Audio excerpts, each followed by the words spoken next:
President Donald John Trump Democrats slide in battle for Senate. Trump believes Kushner relationship with Saudi Crown Prince a liability. Report Christine Blasey Ford to be honored by Palo Alto City Council. Moore's decision to impose tariffs on subsidized imports from China has generated plenty of criticism from pundits and academics alike.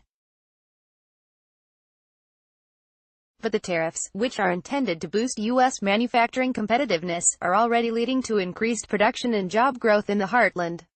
There's a looming trouble spot, however, because the U.S. dollar is significantly overvalued, and rising, in global markets. And that could end up negating some of the tariffs' effectiveness. Here's the problem. Each day, global investors purchase massive amounts of U.S. securities and financial assets. This incoming capital benefits the financial industry but creates few jobs for everyday Americans. Worse, it has the unfortunate side effect of driving up the dollar's value in global markets. The resulting strong dollar helps American tourists purchase more souvenirs when vacationing in London or Paris. But the larger impact is that it makes U.S. products more expensive for overseas consumers. And it also makes imports from Asia and the EU cheaper in the U.S. The strong dollar is loved by Wall Street, since it helps to sell stocks and bonds. But it hurts America's workers, farmers and ranchers when it makes their products more expensive overseas. President Trump alluded to this recently, saying that a strong dollar doesn't necessarily mean all good, and the numbers bear him out. Since April, the dollar has risen significantly on a trade-weighted basis, climbing roughly 7.15%. Trump administration is currently taking strong action to fix U.S. trade problems through tariffs and renegotiated trade agreements. But the dollar's rise is offsetting these efforts. The total cost of tariffs on imports is estimated at $41.8 billion. But if the dollar rises only 1%, the annual impact exceeds the tariffs' costs. That's because every 1% increase in the dollar's value adds roughly $25 billion annually to the price tag of U.S. exports, and it effectively subsidizes import prices by about $31 billion as well. The combined impact is a whopping $56 billion.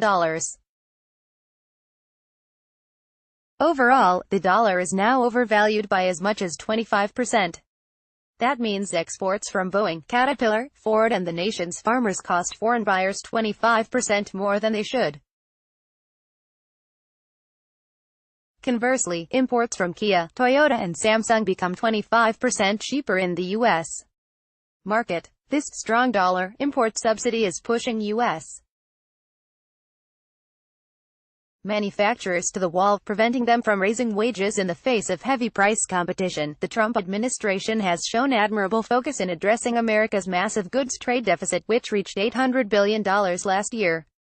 But what's needed now is a whole-of-government approach to the dollar problem. Under existing international agreements, the president retains authority to respond to economic threats that originate outside the United States. President Trump should use such latitude to impose a fee on excessive incoming foreign capital. This would gradually push the dollar back to its fair market value, making U.S.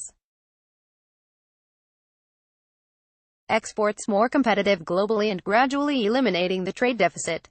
There's certainly a precedent for such action. President Reagan, faced with large trade deficits, devalued the dollar in 1985 through the Plaza Accord. Fast-growing economies like China task their central banks with managing exchange rates. Japan, Switzerland and others also manage exchange rates to benefit their manufacturers and exporters. Despite ongoing trade deficits and job losses, many in the U.S. remain oddly supportive of a strong dollar. But an excessively strong currency means our manufacturers and farmers are increasingly priced out of global markets. The Trump administration's trade strategy must include efforts to achieve a competitively priced dollar. Otherwise, the president will find less success in lowering America's trade deficit and rebuilding domestic production. Michael Stumo is CEO of the Coalition for a Prosperous America, CPA.